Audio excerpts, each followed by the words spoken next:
Here we are. It's live on Fridays for Future. Fridays for Future.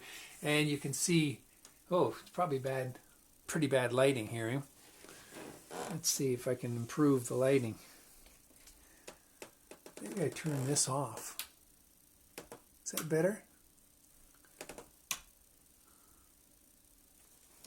No, that's worse.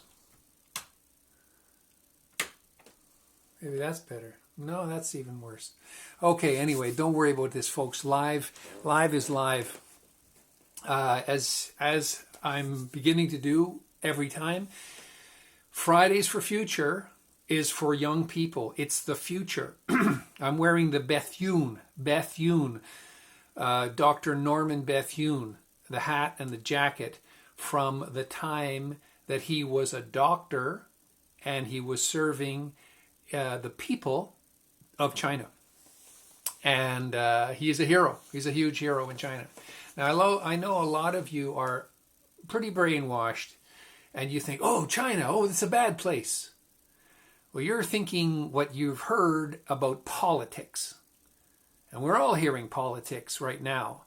And I come from Canada originally, and I'm horrified, absolutely horrified at what is happening in Canada right now by the Canadian government.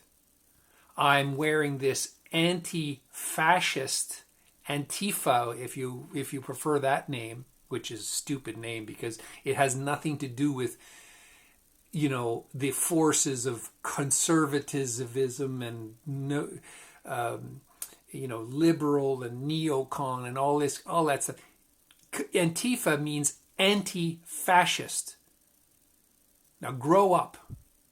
Are you for fascism? Is that what you're for? I think that's what a lot of people in Canada are realizing right now. Fascism, the state and industry shaking hands like this, basically treating the people as cattle. That's fascism. Eliminating huge numbers of people in whatever means. I'm not going to say it on this broadcast, this social media, because all this social media is completely surveilled. You're completely controlled. You're completely manipulated in what you're understanding to be the truth. Now, don't believe me. Don't believe me for 1 minute. Don't listen to... I would appreciate if you listen to what I'm saying, but you don't have to believe me.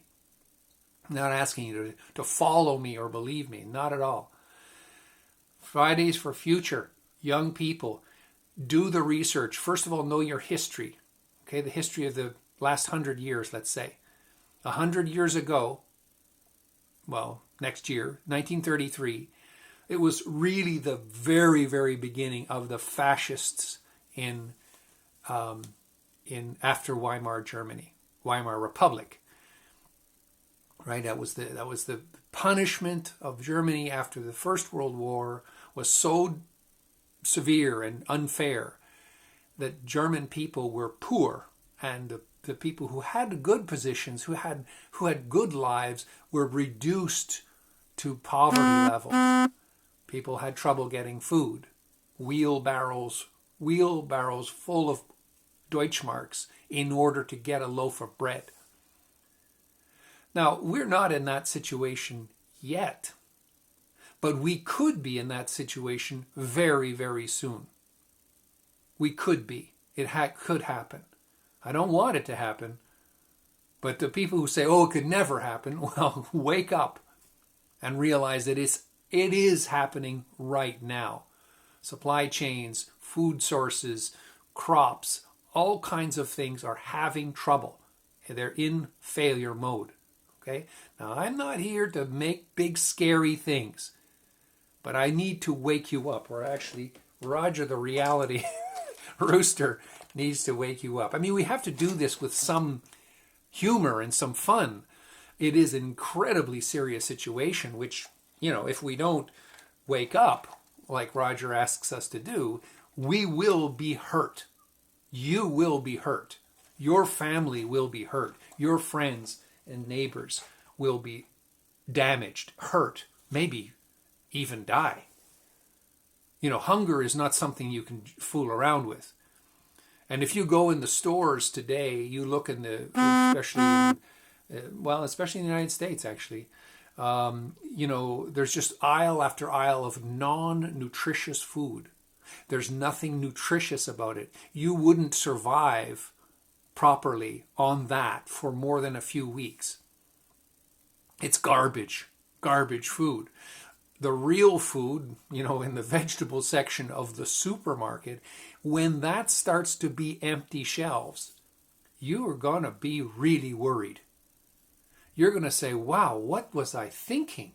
I was worried about what kind of running shoes I was buying, or what kind of latest toy or iPhone or something I was dreaming about. Hey, wake up from the dream. You and your friends and your family have to begin thinking about, how do you get along?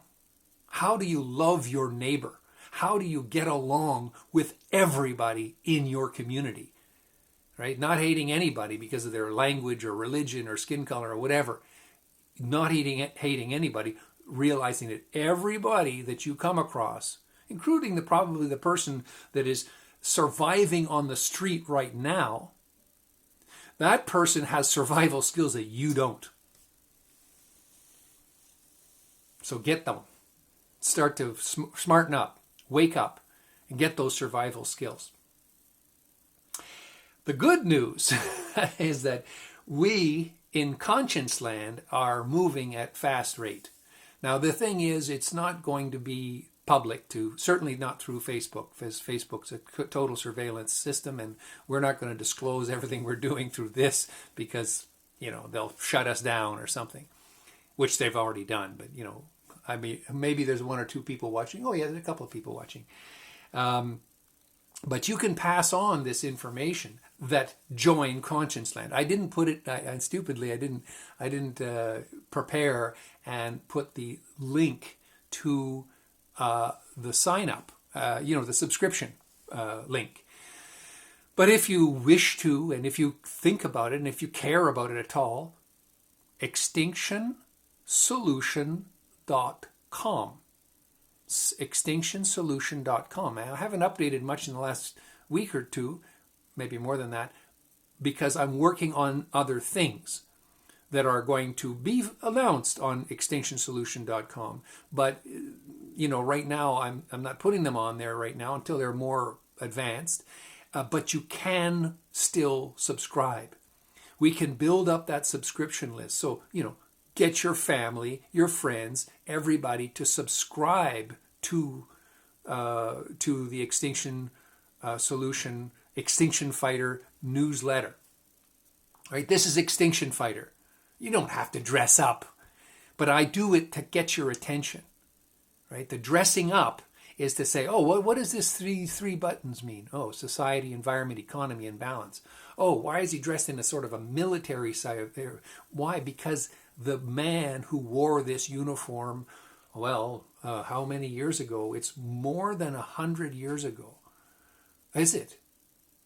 No. It's about 85 years ago or something like that. Maybe even 90 years ago. He was a doctor. He was trying to heal the world. And he did. He did an amazing, but he invented many things, medical instruments, systems, procedures, and so on in the medical area. This is to save people's lives, not to shoot them. Right? Not to kill people, but to save people.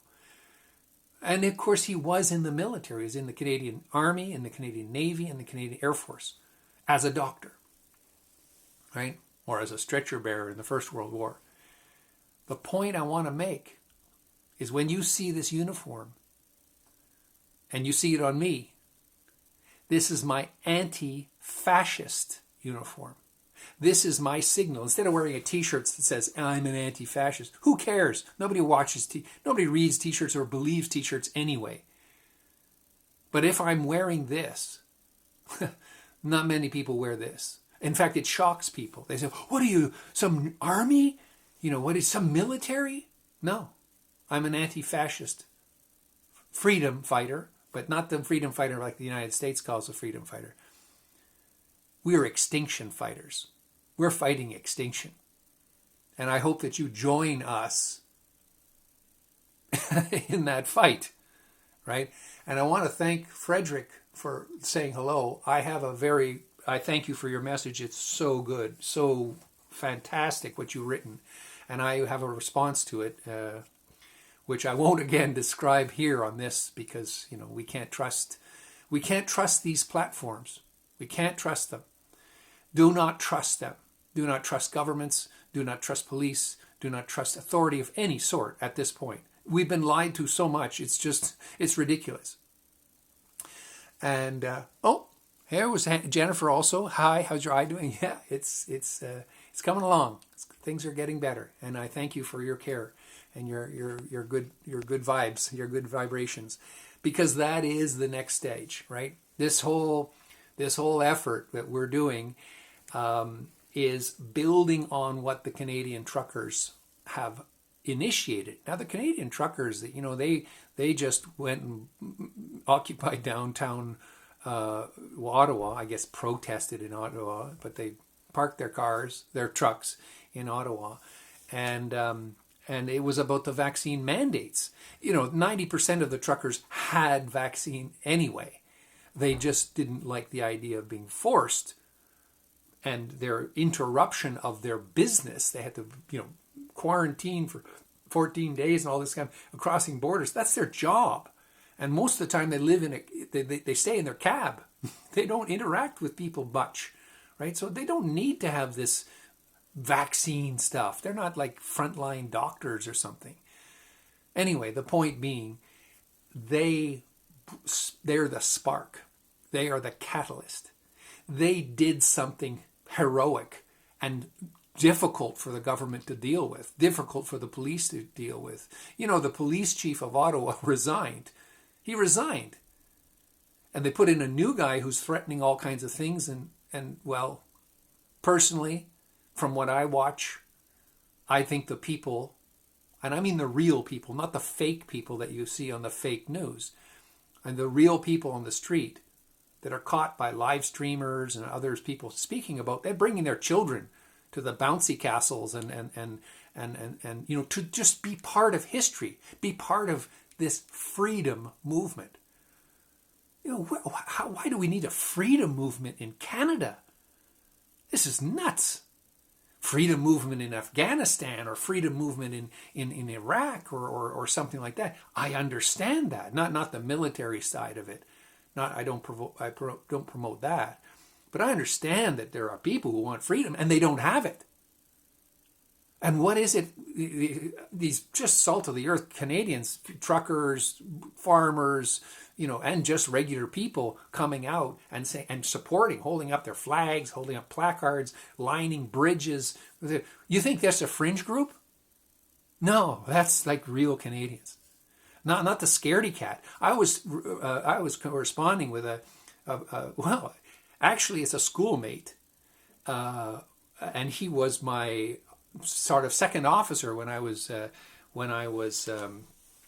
president of the NBA Association, and I asked him, I said, what's happening on the ground? And he told me all these scary things. The police are going to do this, da da da. I said, did you go there and have you talked to them? I didn't point at him because it was just through a chat. I asked, did you speak directly to the people on the street? He said, oh no, I didn't go because it's too dangerous or something. Some craziness like that. Well, I tell you, my estimation of that character has gone down the tubes. Same qualifications as myself, but no courage whatsoever. And courage is contagious. Courage, when you stand up and you speak up and you smarten up. No, what is our three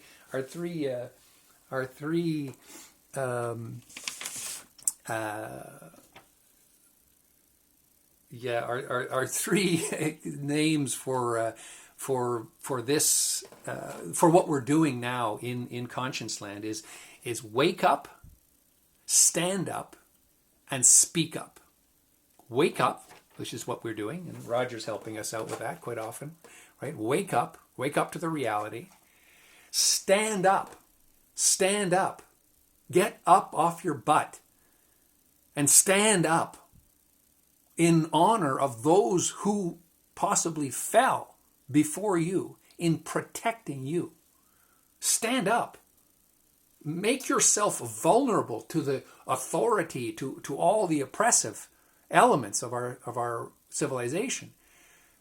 Indicate that you are someone and stand up, right? And then speak up. Say something. You can defend, your little comfortable, protected life.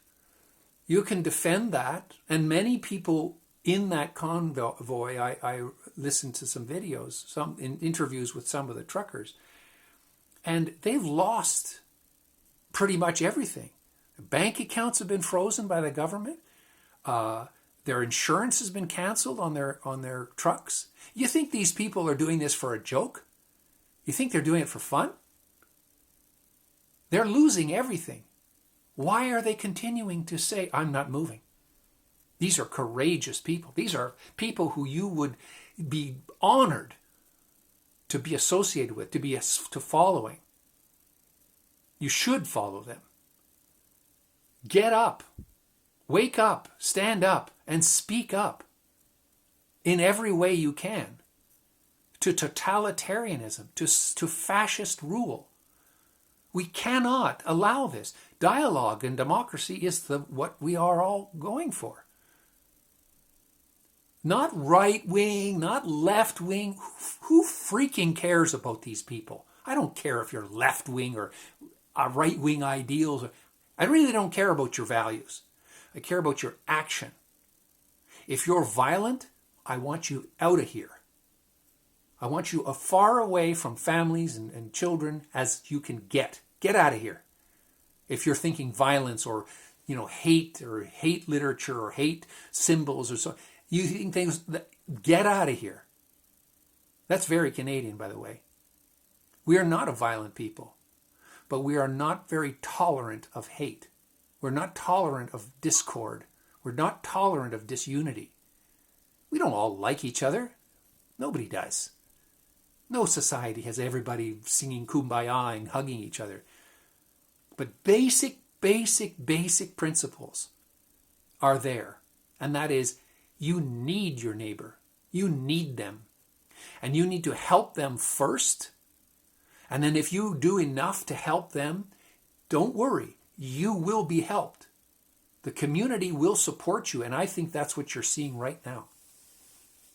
I think that's exactly what you're seeing right now in Canada and other places in the world. And this is where I want to get back to what we're doing in ConscienceLAND and what we're launching well, I already sort of did launch it, but, let's see, let's see how we can set this up before we disclose too much because, we're under attack. I believe all of my devices are all being listened to, key-logged and spied upon. There's all kinds of weird stuff happening in my phone and my laptop, anyway, so, there's no question that these guys are surveilling us, all of us. But if they have families and they have honor, they'll just let us stop the tyranny. Because if they have a conscience, it's ConscienceLAND after all. We are citizens of ConscienceLAND. There are no borders. There are no states. It's as if the world didn't develop with the hierarchy of the priesthood controlling the minds of all those slaves below and the feudal lords and the peasants. It's as if that didn't happen. ConscienceLAND is as if that didn't happen. There are no borders. There's no guns pointing across, a fence. Why? Because we can't operate sustainably in that mode. We can't distract each other from facing the reality, the things that we really need to pay attention to, like food, water, freedom, care, love, all these things. That's what you need to take care of. And we're not. We're distracted. Well, maybe there's World War III looming on the borders of Ukraine and Russia. Borders of Ukraine and Russia. Why? Well, because the United States is pushing it and NATO's pushing it. Pushing, poking the bear. It's not a good idea. So, I have nothing to do with that. I'm not promoting it. I think it's a horror show, potentially, that is about to explode. But am I going to, dwell on it? No. Just as Frederick says here, my concern is how do we become effective in our efforts to stop the tyranny? How do we become effective? And I have a plan. I'm not going to disclose it here, but it's a fantastic plan. It's not my invention. It's just a strategy. Maybe it's from Sun Tzu, from the Art of War, written 2,500 years ago. You read that book. You read that. That's written 2,500 years ago. The Art of War. Look it up. And read at least the summarization of it. And you'll see the strategy of ConscienceLAND in there. You'll see the strategy. We don't want war. We don't want violence. We don't want any of that. What we want is transparency, and what we want is democracy. And we want respect of everybody, and the planet, and the animals, and the bugs, and the plants, and the bacteria, and the viruses, and all the other elements of creation. All of them must be respected. Otherwise, there's no living on this planet. If you destroy your home, you destroy your nest, you destroy your life. And that message, it can get through to people. I will tell you one, it's not a secret element because we've been doing it for quite a long time now. And that is, it's called the 3F quiz, or the 3-finger quiz, right? 3F quiz. And what is the 3F quiz? Well, number 1, do you have a conscience? What's your answer? I hope it's yes. Number 2, do you act on your conscience? That's part of the wake up, stand up, speak up. Right? Do you act on your conscience? Do you do anything? Do you get out there with your lazy ass and get out there and put yourself, it's not at risk. It's not at risk. I've been an activist all my life.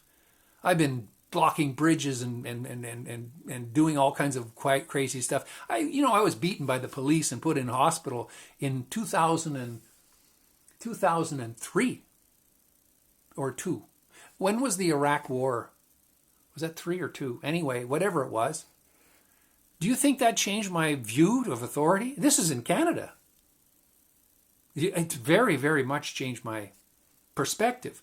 I still had respect for on the beat cops. But for the state and for the guys in body armor and mean with, all I had was my camera. If you're interested, look it up. Dawson professor beaten by police or something. I forget the headline. I'll look it up sometime. But you don't think that I have a viewpoint that is real? I have still injuries as a result of it. You don't think that I can have a voice, that I think I have some legitimacy in sharing? I think I do. Now, if you don't want to hear that, if you say, oh, well, no, but that was a special circumstance. No, it wasn't. We've seen it over and over and over again. It's called government overreach. And it's happening here in the UK right now. And it's happening actually all over the world. And to my horror, it's happening right in the country of my birth. So I know what can happen when the police get violent. I know. I've experienced it. And I don't want that to ever, ever, ever happen to any of you. Ever.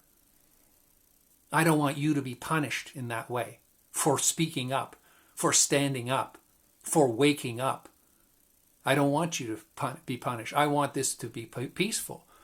And I think that's what the Canadian truckers have done.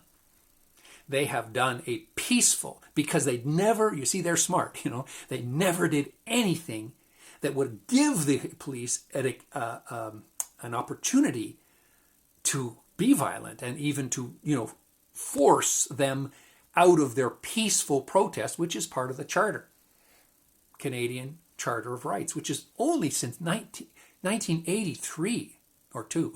Yeah, had problems with 82s and 83 and 92s and 93s. But this is, and 2002. It's interesting, actually, now that I mention it.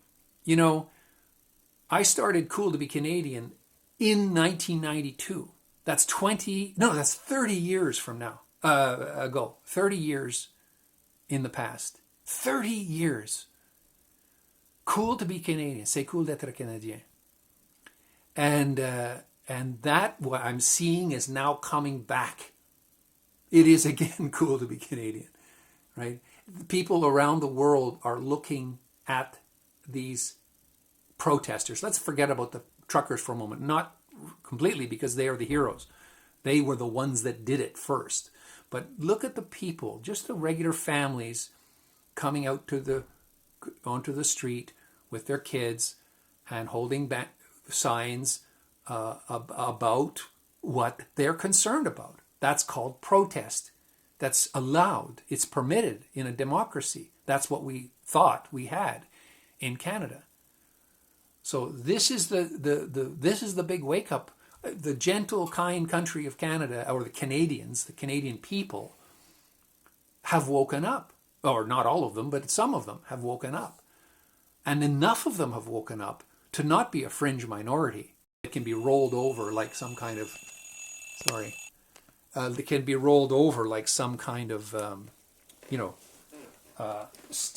steamroller and kind of killed off. You can't, now I think it will be very, very difficult for the government to be overly fascist in the next little while. It's possible. I mean, they could make some very, very strategic errors. I mean, the Prime Minister has made some enormous errors. Very, very. And I think I've said this on the video before, but when I was going to school in Canada, and actually when I was teaching in university, I used to rollerblade around Outremont, which is where Justin Trudeau has that's his riding, his political base, and I would meet him quite often, because rollerblading is sort of a weird thing to do, and he would walk around with dogs and friends and so on, and I chatted with him a few times. As a human being, he's a perfectly nice person, nice person, but that's 20 years ago. And I see the man now, and I don't see a courageous man. I don't see someone who has the guts to speak with these truckers. He doesn't have the guts to do it. He's hiding behind. He left Ottawa apparently when they originally arrived.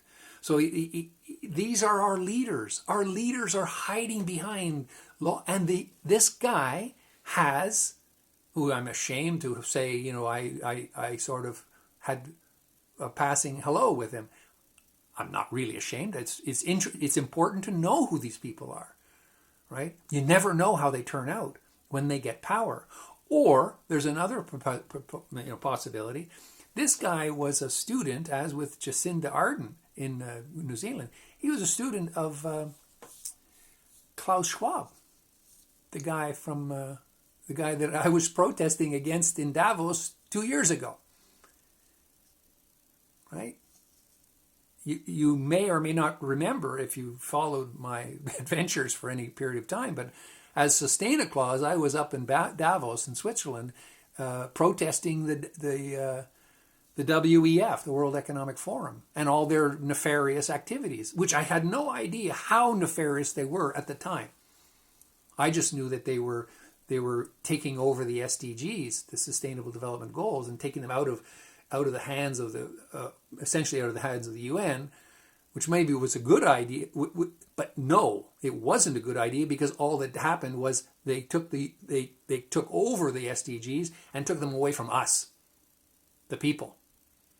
So we've rebranded that the people's SDGs since, And we brought the SDGs to Everest. We did a whole lot of stuff with the SDGs. Not one mention of support from the UN, certainly not the WEF, but not one mention of support for all our work over 6 years. Not one mention. And the straw that broke the camel's back was at this COP26, this huge failure in Glasgow a few months ago. I spoke with this one of the women who came out of the office at the SDG booth at the conference because she saw me looking at it, and I wasn't moving. I wasn't talking to anybody. I was just looking at it, probably in disgust for all the work I had done for them and with so little thing. Anyway, she came out and sheepishly, you can tell, right? When people they know who you are and they know what you've done and they haven't done anything and they're stupid. No, they're not stupid. That's unfair to say. That's not right. They're not stupid. They are pawns. They are pawns. And they have no power, but they have responsibility in a sense to, communicate what their leaders, the hiding leaders, want to say. Anyway, this woman came to me and said, something. I don't remember what her opening line was, but basically she knew who I was because, I've been doing a lot on the SDGs over the years. And she knew who I was. And I guess I was in a bad mood anyway. Because of the nature of the conference, it was just so commercial and awful and so fake that I just sort of laid into her.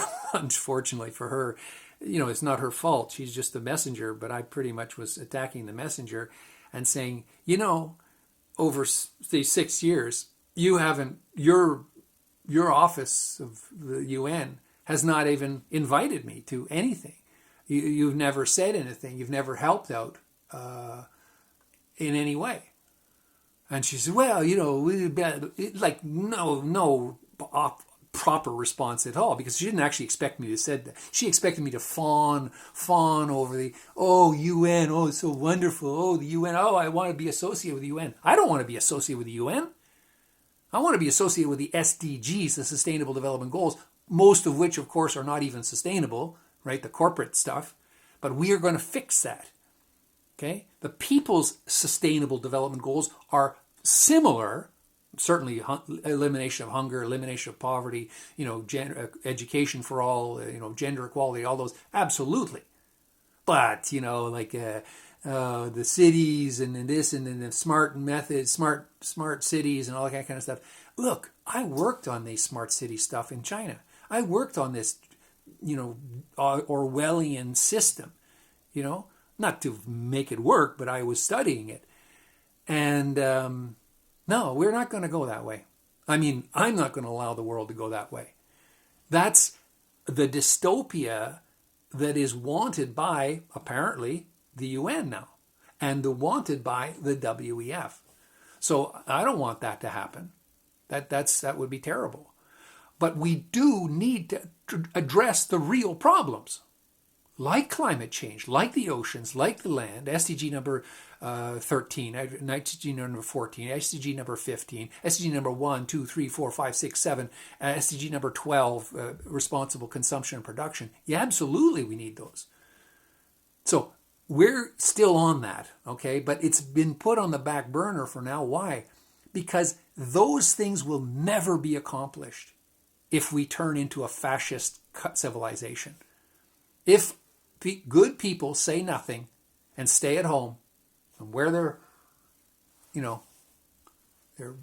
breathing barriers, whatever, if you do that, the fascist roller, steamroller will just crush us all. Certainly crush me. It's crush you. It'll crush everybody who doesn't have a maxi yacht. So there we go. I'm sorry I'm ranting a bit, but this is Fridays for Future. This is for the future of humanity, not just children and young people. It's for the future of the entire human race. And what are we doing? We're twiddling our thumbs. we're playing games. We're distracting ourselves with Batman movies. Come on. Come on. Somebody also just made a comment I read on my feed about the metaverse. I thought, and he's actually a guy that's quite technical blockchain sort of guy, and he says, I sort of experimented with this metaverse for a little while, a couple of hours, and I don't want anything to do with it. And I quickly wrote a comment or a support of what he's saying I'm very, very happy to hear you say that, because we need tech leaders to come out and say, no, we don't want the metaverse. We don't want to be sold running shoes in our dreams. We don't want to be that happen to us. We want the ConscienceVERSE.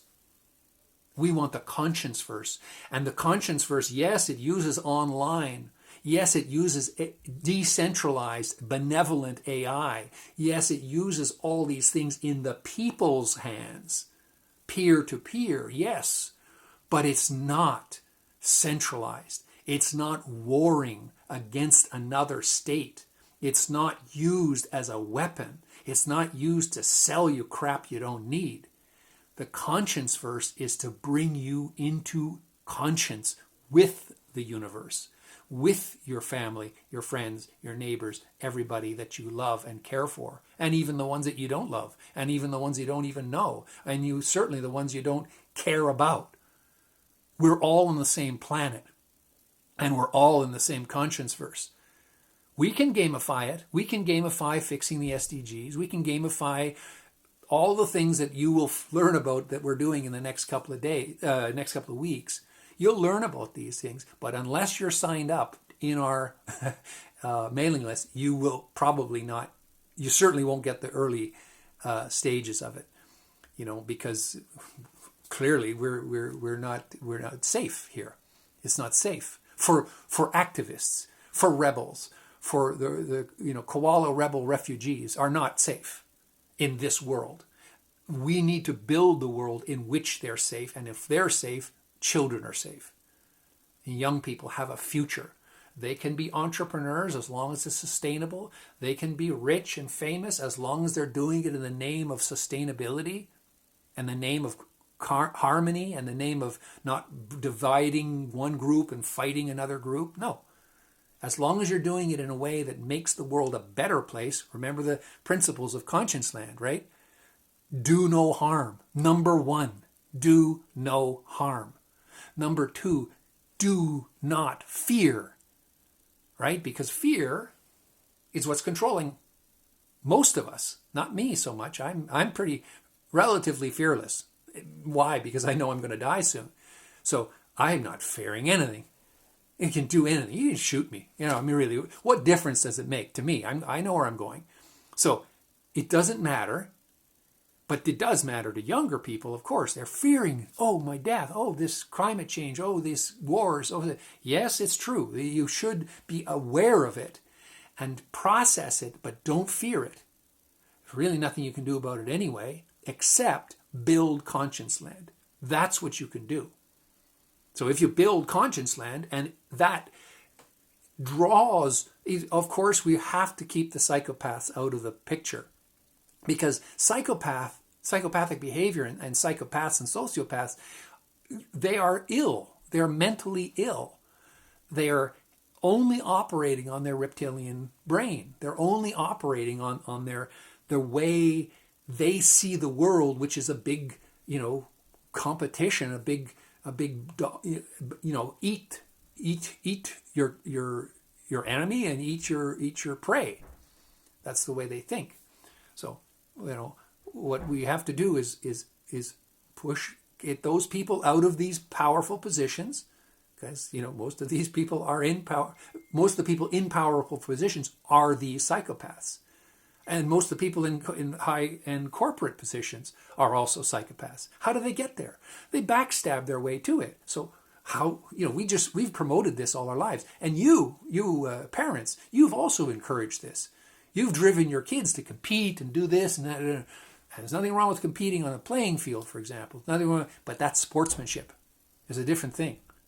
Sportsmanship is a different thing. Sometimes one team wins, sometimes the other team wins. Depends on their strategies and it also depends how they get along. Right? It's not just everybody hating each other. That's not it. That's not sportsmanship. Sport is a fantastic example of competition that can be good. Build your muscles, build your immune system, build your capabilities, and it also builds your brain, your muscular mind, right? And that's what we're doing in ConscienceLAND. We are building the muscular mind, not weak-minded people. I'm tired of weak-minded people. Not that I think that they should die or go away or be killed. No, I think they should be helped to become muscular. And if they have mental mental circumstances in which they cannot be cared for, they cannot be loved, of course they can be loved. Everybody can be loved.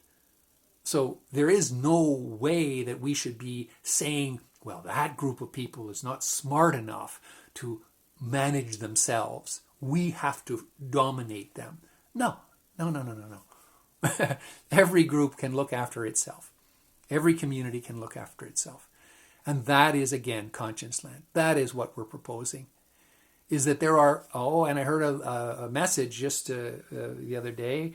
I read about, I think it's near Canberra in Australia, which is another amazing situation of what's going on in Australia. This is a fascist state also. Canada? Australia? My gosh, my whole world is upside down. So I heard about these communities. It's not one community, like it's a string of communities who are like they're sort of divorcing themselves from the government and the authorities of Australia, and they're beginning to self-organize and feed each other, and they're out of jobs because of the economic terrorism and all this kind of stuff. So they have started to look after each other in their communities. Is there anybody dying? No. People aren't, well, they're dying of natural causes, but they're not dying because the state has denied them the means of making a living, or frozen their bank accounts, or taken away, or interrupted their supply lines, or taken their gas cans away. No, they're looking after themselves, and they're doing it, and they're loving it, according to what I read. And maybe there's problems. There are always problems. Are there problems with these central governments? Yeah, big time. They're always fighting each other at the other side of the world, trying to dominate the whole world. Asia, Europe, everywhere. They're trying to dominate everything. It's not going to work. It never worked. The Romans tried it. Everybody's tried it. There's been civilizations, and they're all finished. Their money's finished. The civilizations are finished. We've been through this before. And now this is the end of this civilization. So wake up, stand up, and speak up for your neighbor, for your friends, for your family, for the people you care for, and for the people who you are responsible for, which is basically everybody else on the planet. Right? In Islam, they say, if you kill one, you kill all. Right? That is the fact. The fact is we are out of our minds in thinking that, we have the right to go and terminate other people's livelihoods or their lives themselves. We don't have any right like that. So there we go. I'm going to read some of my the comments because I really love... I'm sorry, I went on a little long here, but all right. Glad to see you're out of the hospital. Thank you. Jennifer, there is injustice in every country of the world. That's correct. And that's growing, which is pathetic. And there are groups in every country fighting for a good change. Yes, all crowds need to evolve. You're right. Okay. And so great. Thank you. I'm doing better. Andre Kunkel is watching. Hi, Andre. Good to see you. Frederick, my concern is how we become effective at our efforts to stop the tyranny. Well, again, I have a plan, the McMaster plan, and it's significantly better than the Marshall Plan. Okay, we need to be able to stand up without being deprived of our financial and other resources. So we need to stand up in such a way that this does not happen. A dead or disabled, disempowered militant say more, is not effective, or is it? Well, I mean, my answer to that, Frederick, is all of these. I just gave you the example of these communities in Australia near Canberra. I believe Canberra is the capital of Australia. But anyway, my answer to that is, okay, again, I'll give you an example. Forget my opinion. The trucker I mentioned, or a few of the truckers, but this one trucker that I saw the video of, he has already lost his job, and he's staying where he is, so he's anticipating the police seizing his bank account. Oh no!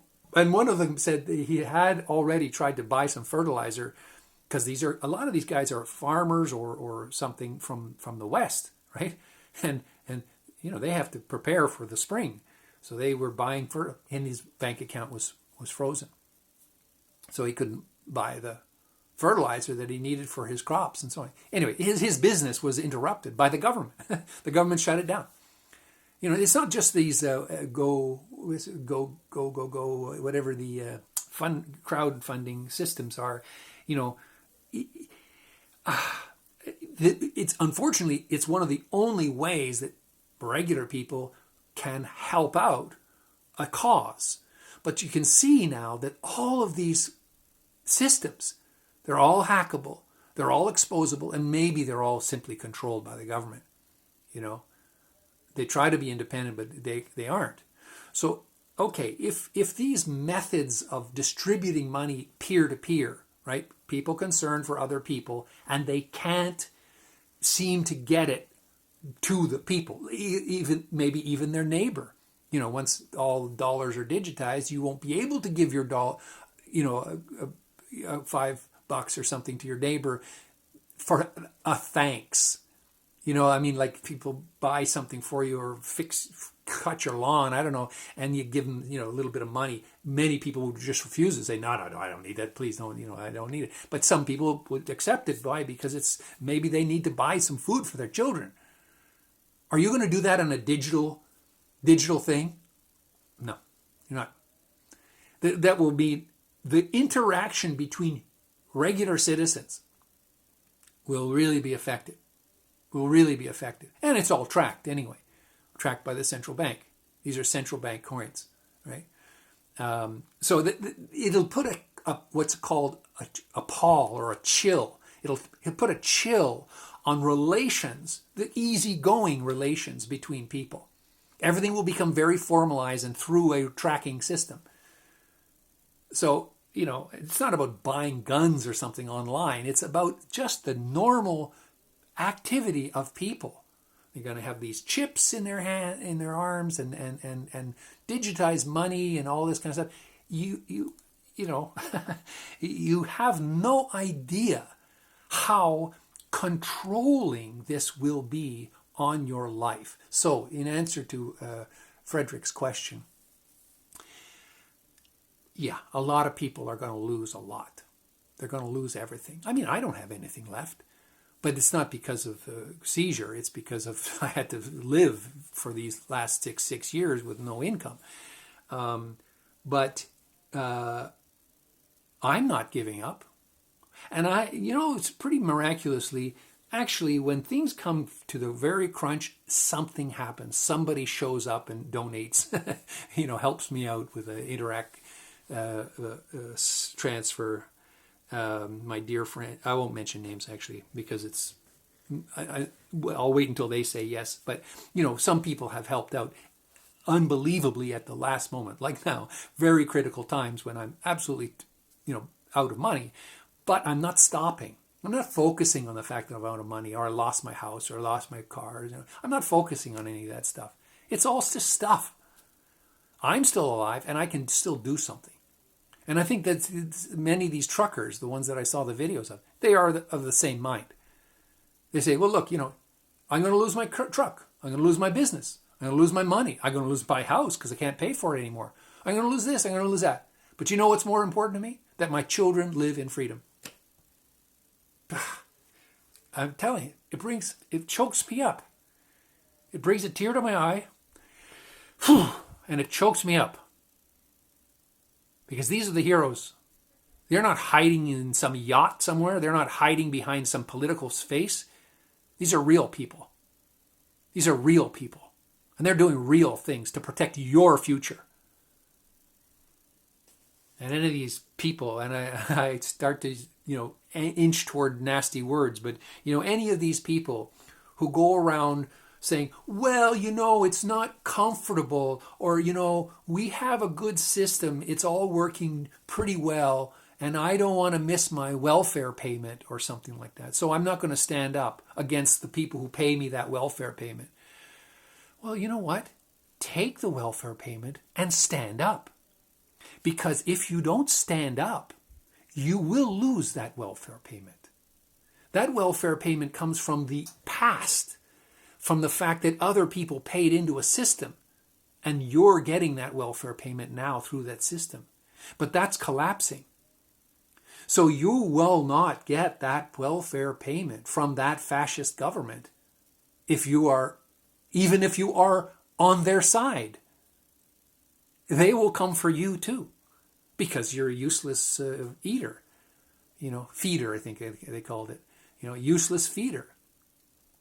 You are not useful to the society. You're not productive. You're not starting a company. You're not organizing. You're not, a captain of industry. So you're expendable. So all those people, again, I was going to swear, all those nice people, I mean, they have a good heart. I'm not saying that they aren't good people in their heart. But those people who defend systems that they are dependent on right now for eating, just think a little bit into the future. Just think a little bit further, right?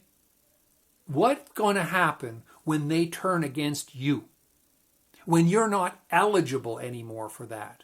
And you didn't protest it now, when the time was the time. You didn't stand up and speak up. You didn't do that. You just let other people, like the truckers and like a few people that I know, stand up on your behalf. And then we were all killed off. And then what have you got? Good luck. Good freaking luck. Okay. So it doesn't, I agree with you, Frederick, that, without being deprived our financial and other resources, well, it's happening. It's already happening. People have been locked away for 2 years. They have been deprived. I have been deprived. I know it physically, personally. I've been deprived income, right? I don't get any pension. I don't get anything from anybody. Well, I do from friends to help support me. But, so yeah, I've been deprived, and millions of people have been deprived, and millions more will be deprived. It's not going to go the other way. We're not all going to get richer because we let them be fascists. That's not going to happen. The rich will get richer. We've seen that trend over the last, 18 months or something. They've tripled or quadrupled their holdings. So, yeah, I hope that addresses your question. It's a huge question, and it's a very sensitive question because, again, Canadians are very, very security-oriented people. We generally speaking, they like to own their home and have a stable job and have all the little toys that they want, and everything be stable. They're pretty much, they like that. But I think we're entering a time where that stability has gone right out the window. That stability is absolutely gone. Because if you're depending on the state is failing. And the state is invoking martial law, emergency act. It's invoking crushing dissent. How do you think that's going to work out? A government that crushes the people? What kind of a democracy is that? Not a democracy at all. All right, so great to hear you're doing better. Right, thank you. Glad to see you're out of the hospital. Okay, I read those. Okay. Yes, people's SDGs, absolutely. Yes, way to go. Most people don't know the difference. Well, not yet. And one of the big challenges, and I don't know how to address this exactly except to keep going, is that the SDGs have had a good deal of promotion. And there's a lot of young people. I'm on a lot of SDG lists, and there's a lot of young people who really believe in the SDGs, and they should. And it's a wonderful thing that they are working in their communities to try to make this happen. But what we have to be careful of is that this virus, mind virus of the WEF and the governments that are under their control, this idea that you will own nothing and be happy, these kids are taking that in and saying, oh yeah, okay.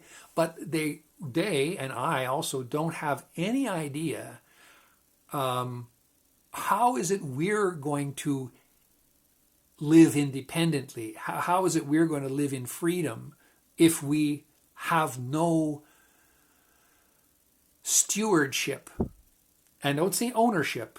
Listen to what I'm actually saying. Don't get all worked up over, oh, the guy's talking about capitalism. I'm not. Listen. Stewardship. You know what stewardship is? It's looking after things that you don't own, right? Stewardship of the earth, for example. We don't own the earth. Stewardship of we call them SDG plots. Looking after these 3 by 3 meter by 3 meter areas of the planet, which are already mapped out, looking after those as if they were yours. But they're not. But they're your responsibility. And any improvement that happens on that SDG plot attributes to you your reputation, your tokens of appreciation, your POAP, proof of attendance protocol, all these things which, I know some of the people who have invented these protocols, and, all of this is there, especially on the blockchain. A lot of this is there. Don't get all worked up about blockchain. Oh, it's, the blockchain is just a ledger. It's just a record, and it's transparent, and it's immutable, and no government can screw around with it and tell you it didn't happen. It does happen. That's all the bloody blockchain is. It's just a record, sequential record that's one thing is tied to the next and you can't change it. And it facilitates a way that you can transfer value to other people and know absolutely that if it left this entry and it entered your entry. That's it. It's not complicated. Well, it is a little complicated, but it is not more complicated really than that. And the central banks and the bankers and Wall Street and all, they say, oh no, it's magic money. It's, it's not real. It's a vaporware. It doesn't have nothing backing it. Yeah. Well, what about the US dollar? There's nothing backing that either. Right. And you can see inflation's going through the roof. So not to get into an economic discussion, but Frederick's point is what happens when we all lose what we have? Well, that's why I'm trying to encourage, and I can't really do this alone. You need to help me out. This is what I'm trying to put from my brain and my writings. I've got years of writing about this, but not published, right? So I have thought through, and not that I'm so smart. I have the smartest people in the world that some of them I know personally, and they have these systems. They have already developed that these systems can work. What we do in ConscienceLAND is we just put those systems together and link them together in ConscienceLAND and just let them run. And so your issue of, our financial and our houses and our deeds and our ownerships and so on, well, in a community setting, when the central authority collapses, what happens to the land of the community? Well, the land of the community goes back to the community. And then it's probably divided up and assigned as it had been, right? The people who are occupying that house, who are paying for that house, paying for that mortgage, will continue to be responsible for that house. But now they're going to, the money to keep the roads clear and so on, will be more on a local council level. It'll be more community centered. So all we're doing is we're going back to the city-state concept. It's just not national state. It's a city-state. It's a community state. And then and that can operate on these technologies I've just described, on blockchain technologies and other. Don't worry about blockchain. It's just one of the first technologies, in Bitcoin and Ethereum and so on. They're just the first ones. There's lots to come. There's whole other systems. We're going to implement them. Some of them in the next 2 weeks. It won't have the full Web 3.0, but it's going to have the preparation and the understanding that when you participate in ConscienceLAND, you earn from your actions, not your, how many times you push a button, from going and planting trees, from feeding children, from educating children, from defending democracy, from showing up at a protest. All of these things, your community effort, your effort to protect your community, to keep it clean, to keep it safe, to keep it prosperous, to keep it healthy, and the oceans and the air and all the adjacent, the forests and everything that's around you that you need. You are part of that solution. ConscienceLAND, the Tao of ConscienceLAND, rewards you for action, for doing something, not for being born with a silver spoon in your mouth and your college or your university sending you on the path to the Trilateral Commission. No. We're over with that. They're just warmongers. They're just making money through selling bombs and bombing the crap out of people. So we have to let them die off. We have to ignore them, don't feed them, don't support them, don't give them don't even acknowledge them. Just do your thing in your community and make your community life the best it can possibly be. All the lonely people in your community, hug them, bring them into your music circle or making food or growing vegetables or whatever the heck it is. That's real life. Get them involved. Get your children involved in that. Real life. Go on a hike. Look at the birds. Count the bugs. Do all that stuff. Right? This what we've experienced, how long have nation states been around? I don't know, probably 400 or 500 years, really. It's not very long in human history. This idea of here's the border and you can't come here and stuff. Most of it was territories before, and there were skirmishes and battles to, push back territories one way or the other, but there were no maps with fixed dotted lines on it. And anyway, you can't see the dotted line. They don't exist. Those lines do not exist. You get up a certain elevation, well, actually any elevation, they don't exist. It doesn't matter if you're looking at them from space or from, across the river. They don't exist except the physical barriers to, the physical barrier. The river running through, I understand. Yeah, fine. That's a natural border, natural barrier. It doesn't have to be, and certainly the bugs and the birds and the caribou, they don't stop. That doesn't stop them. So why is it stopping us? Well, it's just politics. It's just control. It's just hatred. It's just discrimination. It's just pretending we're better than them. And that's not true. We're all the same. Okay, Frederick says, yes, community, state, small, local, decentralized government working organically in collaboration. Well, I ask you to look up this, and I wish I remember the name of it, but it's a community in Australia. It's probably relatively new, and maybe it's just since the pandemic. Actually, that's probably the case, and it's apparently growing.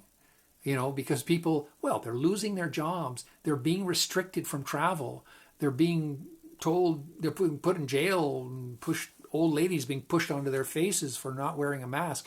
I mean, it's pretty bad. From a Canadian standpoint, it's like horrible. Don't treat people like that. You can disagree with them, and they could be breaking a law, but you just respectfully tell them, okay, you broke the law. You leave them standing. You don't twist their arms and shackle them. You say, look, you've got to come down and make a statement or something.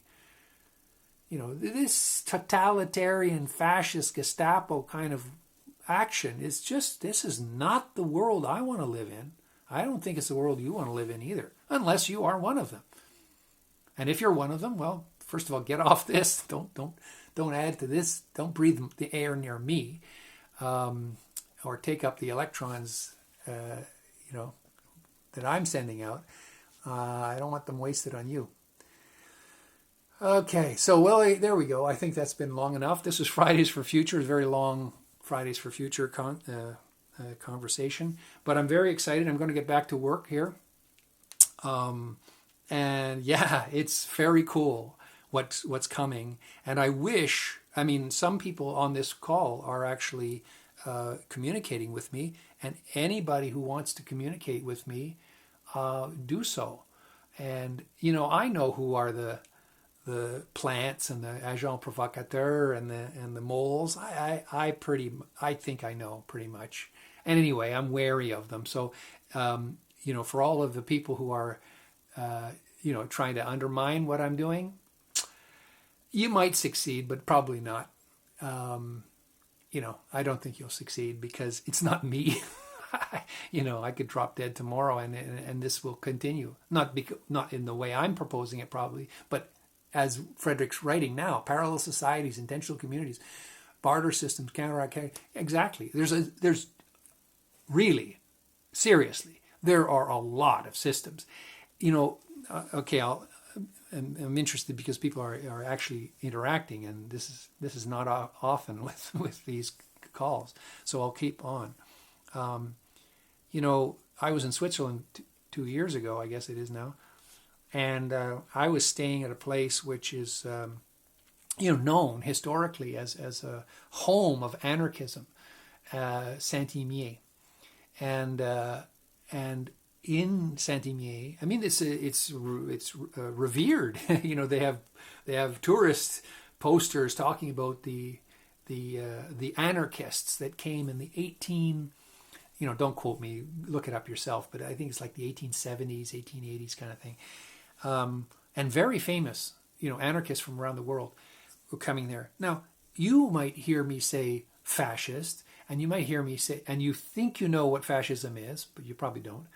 And then you hear me say anarchist, and you think, oh, anarchist, oh, they're the bad guys. Well, I just said that this is an anti-fascist, and many of the anti-fascist concepts are anarchist. Because what does anarchist mean? It means an monarchy, against non-monarchy, not the monarchy. Okay? Not oligarchy, monarchy, none of this central, or certainly single monarch control. Okay?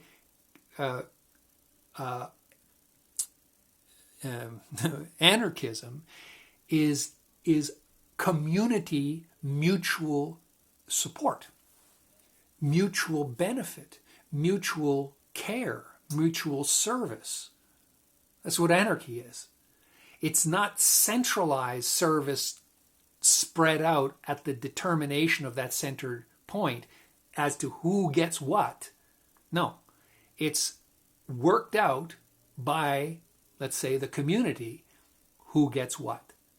And what is that based on? Some judge saying, bleh, bleh, bleh, bleh. No, it's based on what have you ever done for the community. And people have a memory.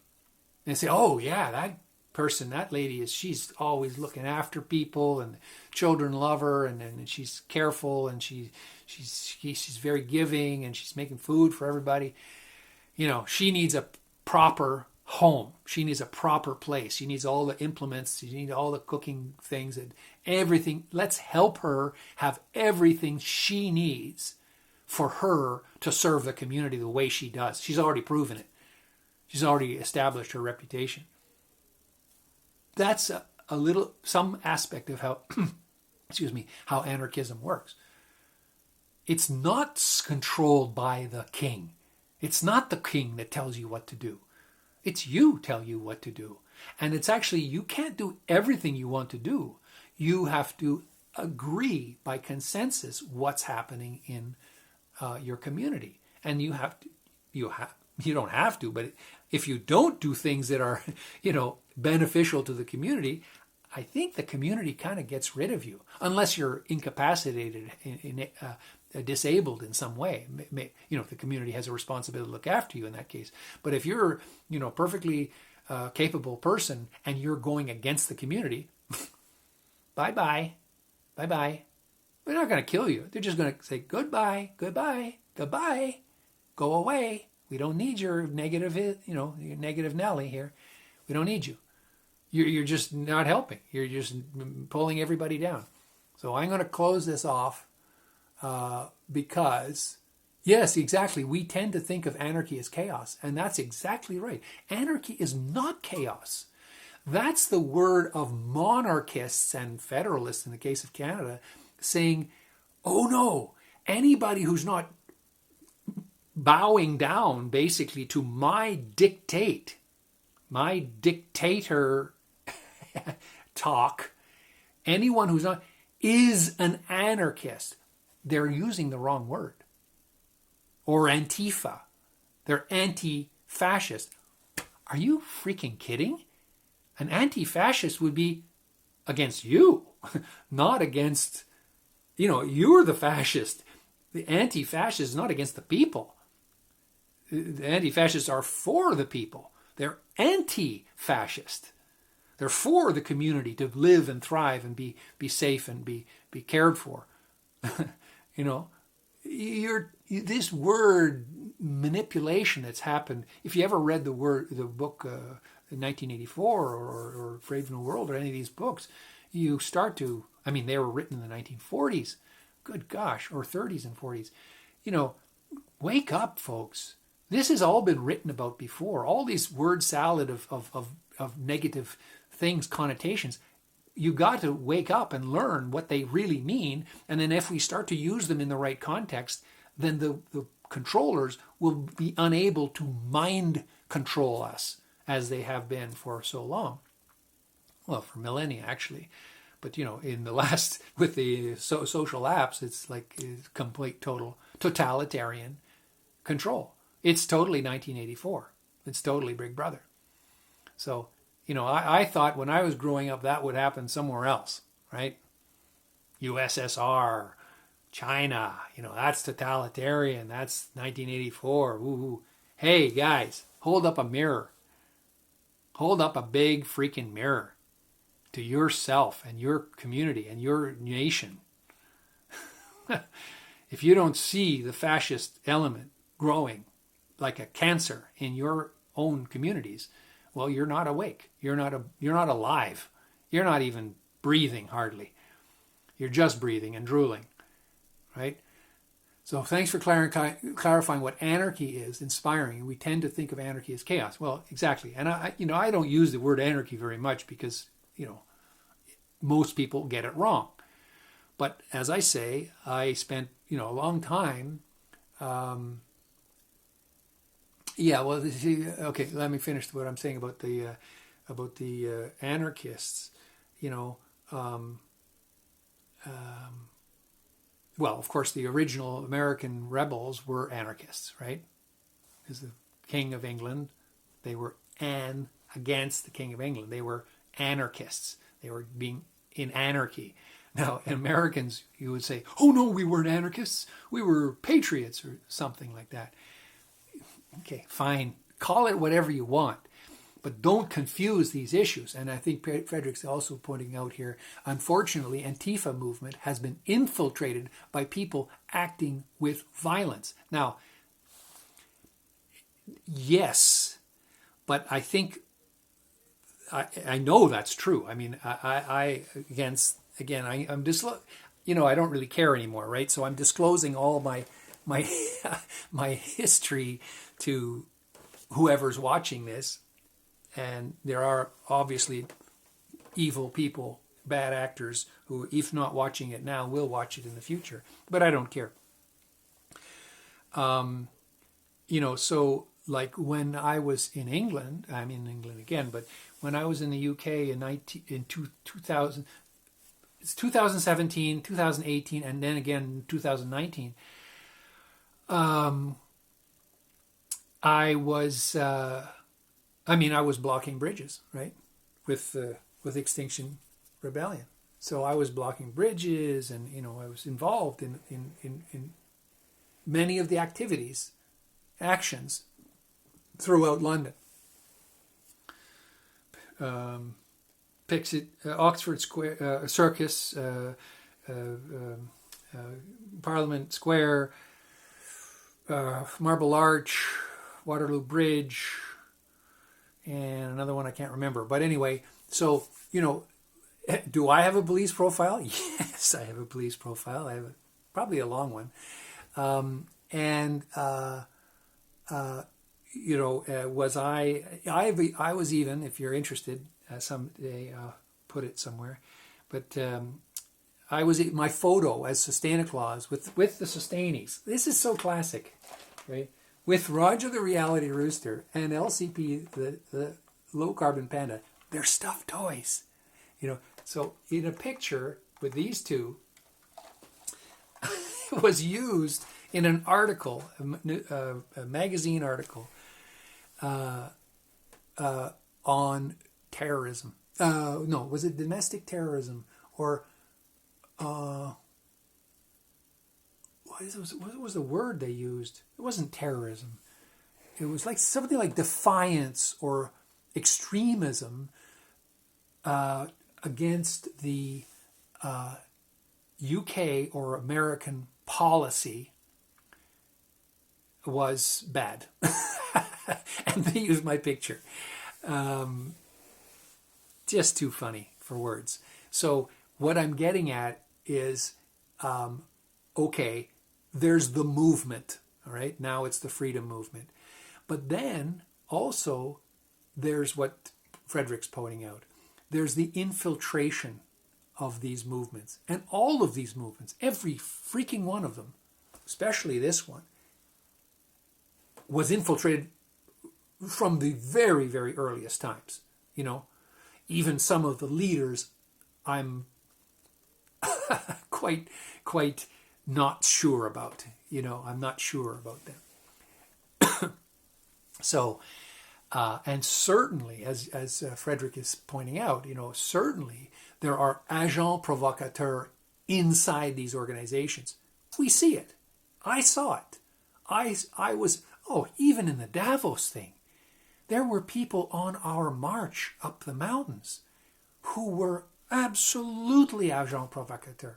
I knew it, not from the very first time I saw them, but, they give themselves away in the small things that they do, not the big things.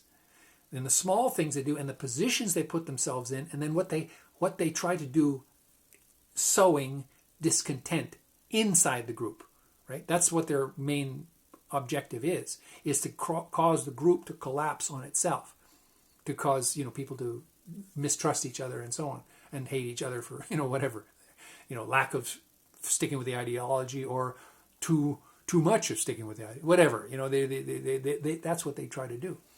And here in the UK, the police, have been inquiries into these pretty freaking horrible circumstances of police infiltration, knocking up young girls and getting, living with them for 3 years or something, and then they turn out to be, nothing close to what they said they were. They were actually married men from a, from a different life.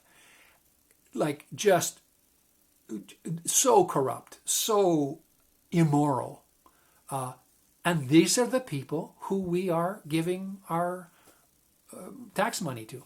These are the people who we fund these governments. We fund these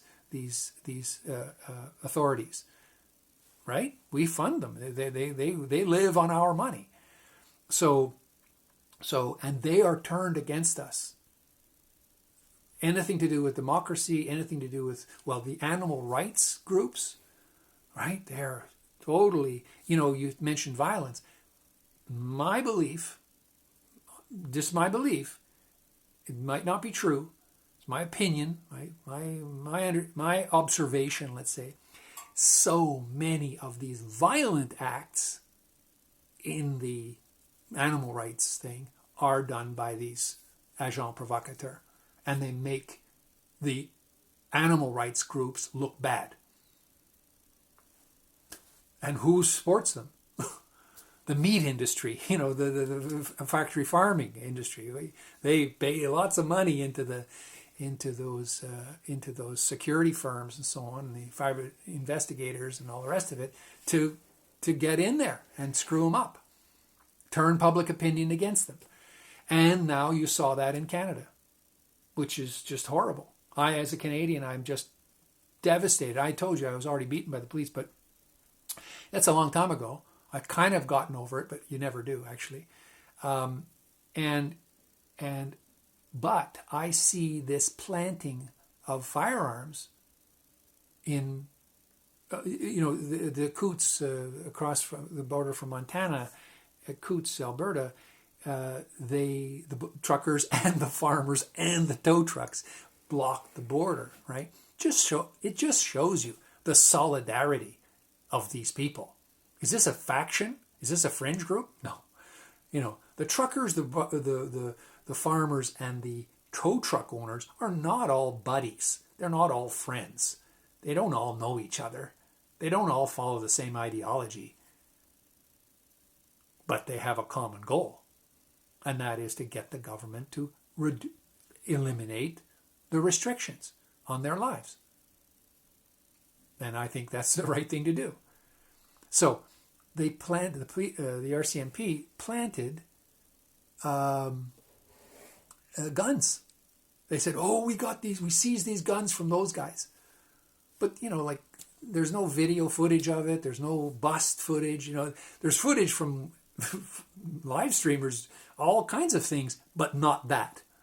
Right? And then, boom, out of the blue comes this. And I think they tried the same thing in Ottawa. I'm not sure. Maybe not yet.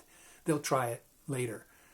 To plant violence in give the RCMP or the OPP or whoever, the police, give them an opportunity to, it's illegal to have some of these styles of guns, and I totally agree with that, right? But I don't agree with planting things on people. I don't agree with the corruption of the state. Let's see. Governments are not bad in nature, but can so easily be corrupted. Yeah, and the bigger they are, the more targeted they are, and the more likely corruption rots them. Yeah, and I think, I totally agree with that.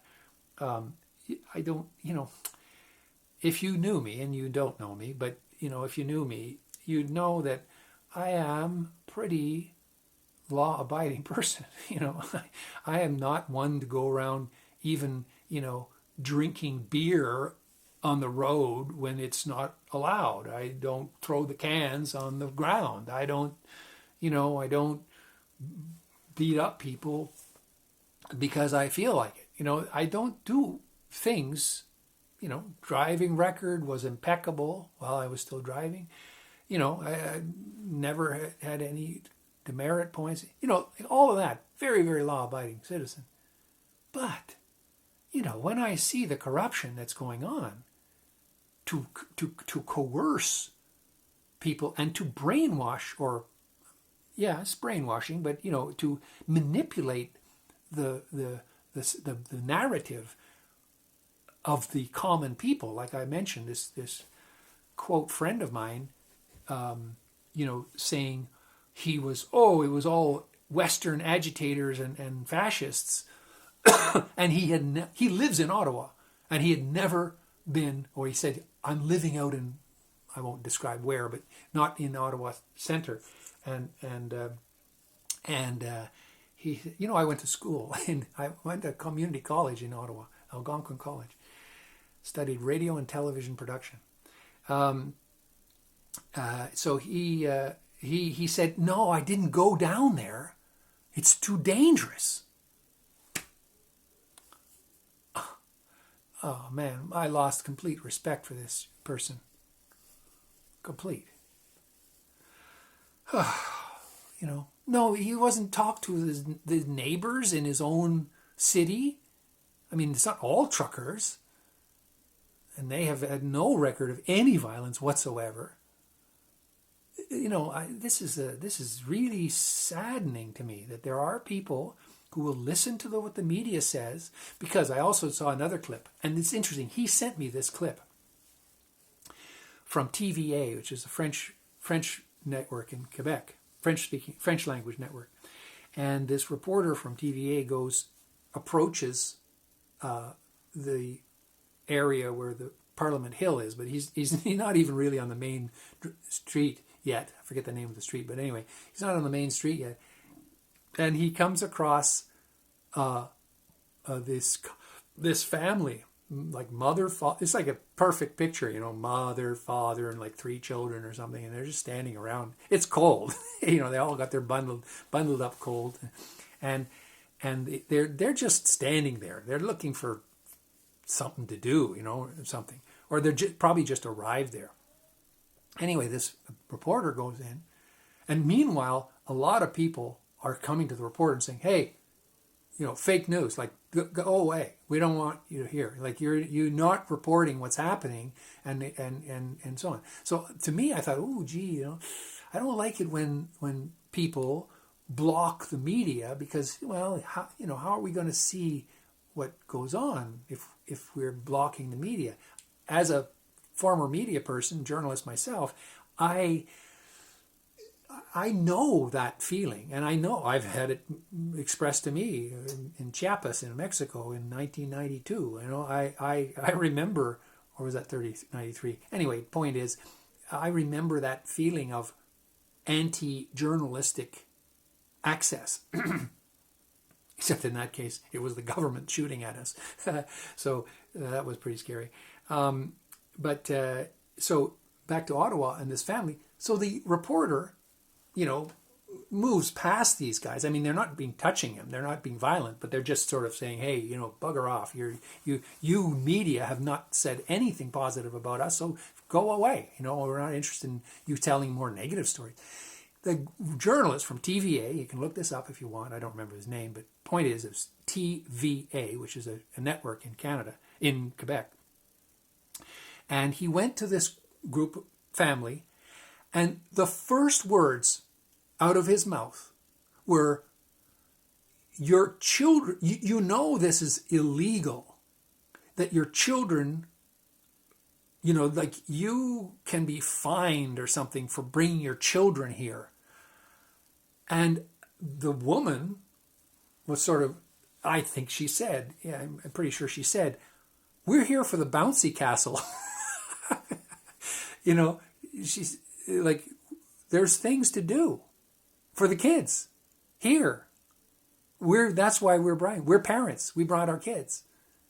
And this reporter, like, the first thing he comes in with is, you're a bad parent. You're a criminal for bringing your children to this dangerous area.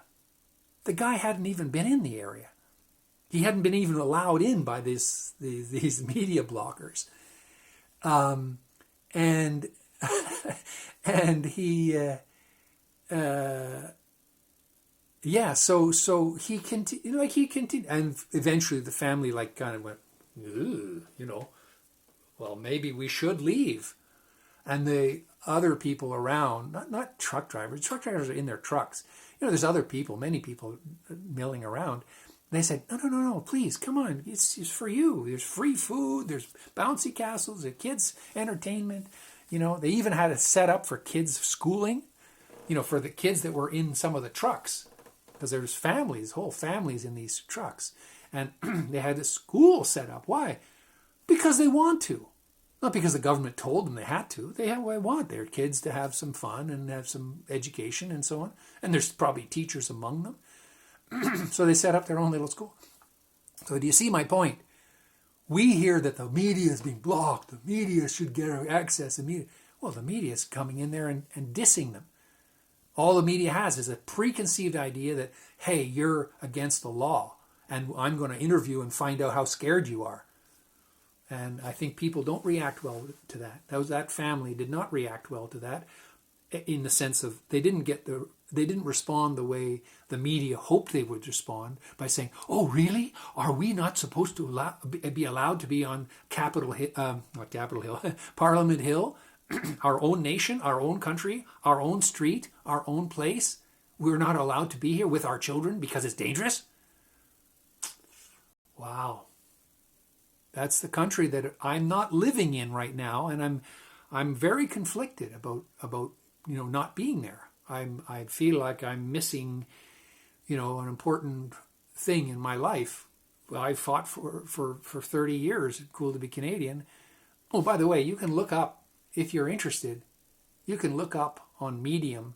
I wrote an article on like the second day or so, very early on in the protest. Basically, as soon as I heard about it, I wrote a little thing on Medium, MEDUM, Medium, MEDIUM, Medium.com. Look up my name, Philip McMaster, on Medium.com, and I'm guessing you'll find it. Anyway, read it if you're interested. It's my 30-year anniversary of Cool to be Canadian. C'est cool d'être Canadien, cool.ca. And I think I go through most of the history. I haven't read the article since I put it there. But, I go through what we went through for the last 30 years and how this is the next moment. This is the 30-year cycle. And cool to be Canadian, it is cool to be Canadian to many people in the world. They see Canadians and the truckers and just regular Canadians standing up, waking up, standing up, and speaking up. And I think that's a beautiful thing. I think it's a very, very honorable, absolutely honorable thing. And, that the government was squashing it, wow. I don't know what to say. I used to believe in government. If you look on the Cool to be Canadian website, you'll see POGG. Peace, order, and good government. That is a Canadian ideal. Peace, number one. And you see that in the protest. Order. You know what? The truckers have been collecting the garbage, shoveling the snow, keeping it cleaner, according to residents and people who are around, than the city. Okay? In their protest. In sitting in their trucks. And it's snowing a lot. And it's cold. And they've been cleaning up garbage. I mean, there wasn't probably much garbage left, garbage to begin with, because they were in order. They were looking after themselves. They were looking after the people that were coming through. They were making sure it was stayed in order.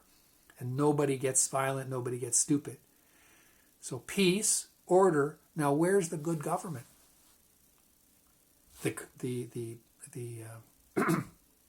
protesters are governing themselves accordingly. They're governing themselves in a peaceful manner. They're only asking for a discussion, for a face-to-face discussion with the Prime Minister of Canada, who is a servant to the people. He's supposed to speak with them. Maybe not directly because of his security things, but put up a glass shield or a plastic shield or whatever, let them, or his COVID problem, Okay, fine. Do it in a sealed room. I don't know. Do it in a vacuum chamber. I don't care where you do it. Speak to these people. Speak to them. You owe it to them to speak to them. They've disrupted your city. They've disrupted it for, 3 weeks now, 2 weeks, whatever it is. All right? Okay? Did you win? No, you didn't win. In fact, you're going to lose big time, my friend. You're going to lose not just your position as Prime Minister. You're going to lose face big time. You're going to go down in history. I'm ashamed that I even knew you. You're going to go down in history as the first attempt fascist dictator in Canada. And now, I would never, ever say those words unless I had heard on C-SPAN or not C-SPAN, what is it called? The Canadian one. Anyway, the parliamentary video, they don't make this stuff up. This is the actual words the guy's saying. And he was saying that Canadians need to get back to their homes, they need peace and order, blah, blah, blah. And these truckers are denying that of the people. And he doesn't, there's no irony in it for him. He has been blocking people away for 2 years. Not him alone, but the system, the governmental system. But he's been totally for it. Now, I started to say he was trained by Klaus Schwab. They went, and Jacinda Ardern, the New Zealand Prime Minister, they were somehow in some kind of a workshops or educational university situation, whatever it was, with this guy, Klaus Schwab, the guy, the WEF founder of the private club. It's not a public club. It's not a government organization. It's a private club that apparently seems to run the world. Or at least all the billionaires that are members of it, which you can go and find the list. I can name some of them off, but I don't think I'll trigger all the hate bots or whatever they're called, the algorithms, by mentioning them. But, there's a whole long list of the companies that have been supporting this WEF for a long time. And our Prime Minister is a student of this guy in some capacity. Look it up. I don't know. I don't think it's fake news. I think it's real. I mean, I wouldn't not believe it.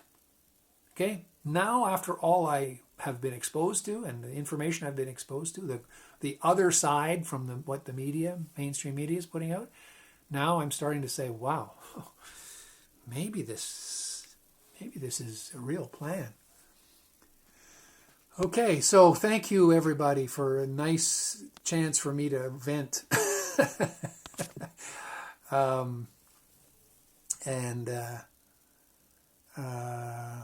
Okay, yeah, Frederick's got to go, I got to go, everybody's got to go. Peace +1. Join the fun. Be a member of ConscienceLAND. Go to extinctionsolution.com. And if you want to go to extinctionsolution.com/SUPPORT, we could use some help. But it's no, like these live broadcasters are saying, and like the truckers are saying, look, you don't have to support with money. You have to support with your feet. Okay? If you have money and you can help out, great. If you don't have money, God bless you, right? You're in the same boat I am. And, there's no shame in that. But what do you need all people to do? Wake up, stand up, and speak up. And look up. Look up. Like the movie. Look up, stand up, and speak up. Thanks, everybody. Peace +1.